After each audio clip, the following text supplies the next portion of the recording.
भर चलने वाला अश्वमेध यज्ञ समापन पर था।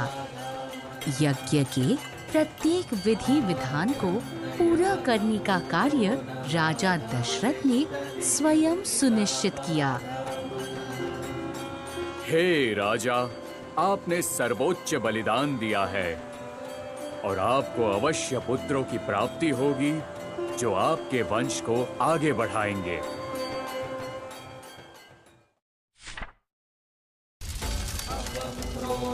मंत्रों का जाप चारों ओर गूंज रहा था। तभी लाल वस्त्रों में पवित्र अग्नि से एक आकार उभरा। वो पर्वत के समान ऊंचा और सूर्य के समान चमकदार था। ततो वै यजमानस्य पावकादात्तुलप्रभं प्रादुर्भूतं महद्भूतं महावीर्यं महाबलम्। महाराज, ये पायसम लीजिए। उसकी आवाज भारी थी। उसके हाथों में एक सोने का कटोरा था। ये देवताओं का प्रसाद है। चावल की ये खीर अपनी पत्नियों को दे दीजिए। दशरथ ने हाथ जोड़कर अपना आभार प्रकट किया।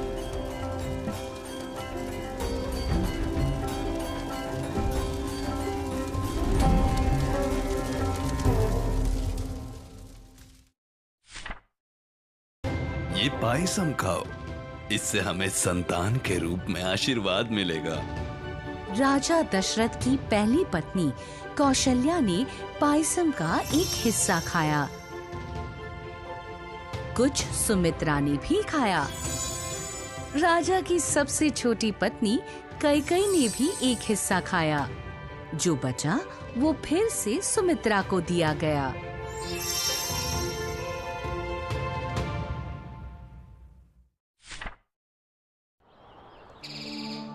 जल्द ही चैत्र मास की सुंदर वसंत ऋतु में तीनों रानियों ने बच्चों को जन्म दिया।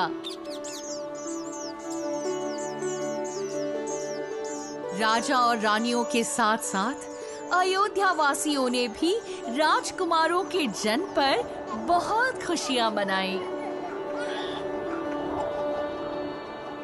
12 दिन बाद राज्य के मुख्य पुजारी ऋषि वशिष्ठ ने नामकरण समारोह आयोजित किया।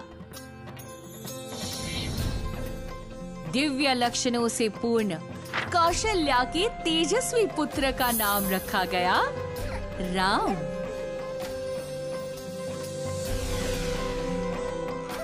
सुमित्रा के जुड़वा बेटों का नाम लक्ष्मण और शत्रुघ्न रखा गया।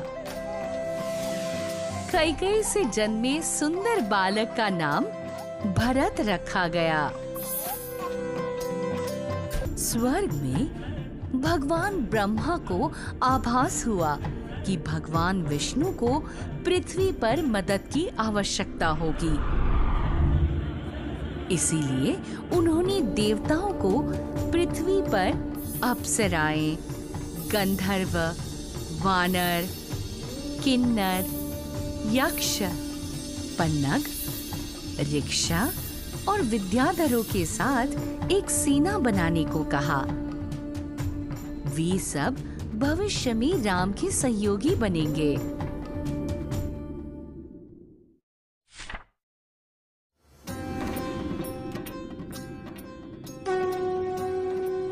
स्वर्ग लोक से अयोध्या में हो रहे हर्षोल्लास को देख देवतागण भी आनंदित हुए। रावण का अंत अब निकट था।